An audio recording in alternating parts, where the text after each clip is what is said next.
Pleasing everyone. If you stand too long at a market square, someone will soon tell you which way to go. That was the story of Okay, a young man with a heart as soft as freshly baked bread. He wanted to be in everyone's good books. His parents, his friends, his neighbors, even strangers passing by. If you asked him for a favor, he would say yes, even when he wanted to say no. If two people were in conflict, he would bend himself just to avoid offending either side. At first, people admired him. Okay is such a nice young man, they would say. His mother would beam with pride whenever she heard such compliments. But over time, something became painfully clear. People were not appreciating him. They were using him.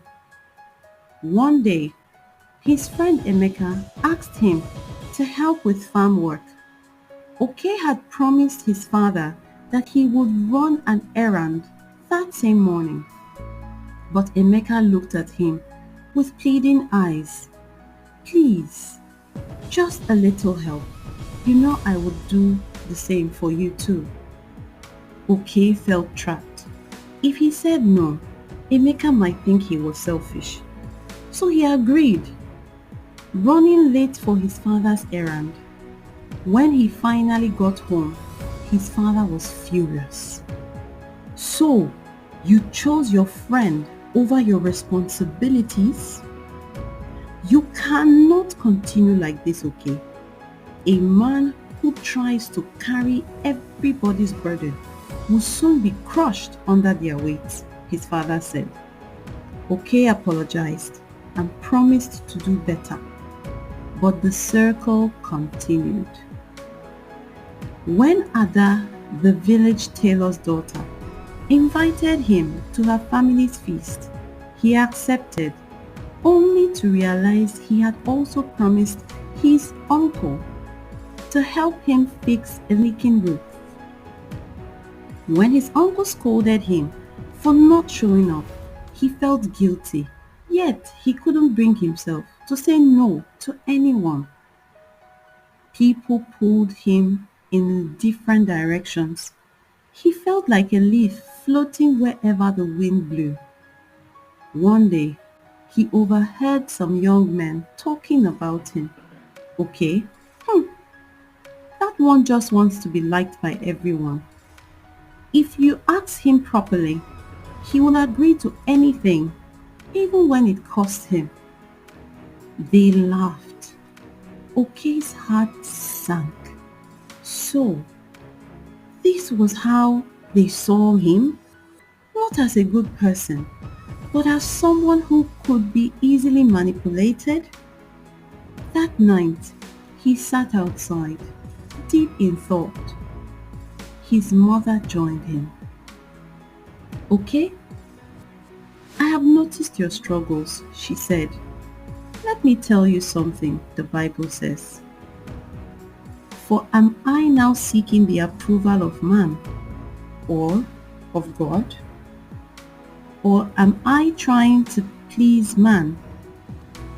If I were still trying to please man, I would not be a servant of Christ. Galatians 1 verse 10. She continued, trying to please everyone is like chasing the wind. People would take from you, but they won't always give back. The Bible warns us about being tossed back and forth by every wind, that we should no longer be children, tossed to and fro and carried about with every wind of doctrine, by the trickery of men, in the cunning craftiness of deceitful plotting. You can study about that in Ephesians 4 verse 14. If you keep living like this, you will lose yourself. What truly matters is pleasing God. Her words pierced his heart. He realized he had been seeking approval from people who truly didn't care about him.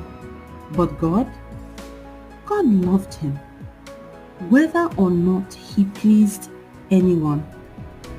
From that day, Oke changed. He learned to set boundaries.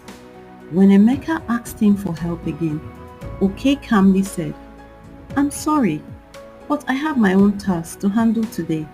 To his surprise, Emeka simply found someone else to do the task. When Ada invited him to another feast, he checked his commitments before answering. "I would love to, but I have something important to do with my family that day," he said. And for the first time, he didn't feel guilty about saying no. At first, people were surprised. A few even got upset that he was no longer available at their every call. But Oke stood firm, focusing on what truly mattered. With his time no longer wasted on trying to please everyone, he became more focused on his personal growth. He worked harder on his father's farm, and soon his father trusted him with bigger responsibilities. He had more time to develop his own skills and even started learning carpentry. Most importantly, his relationship with God deepened. He spent more time in prayer and studying the scriptures, seeking God's approval rather than the fickle approval of men. He felt lighter and more at peace. And though not everyone liked the new Oke, he was no longer concerned, because for the first time in his life, he was not just in people's good books, he was in God's. And that's all that truly mattered. If you've listened to the story to this point, you are the real MVP. Please like, share, and subscribe to our channel for more videos like this one. Bye bye. See you next time.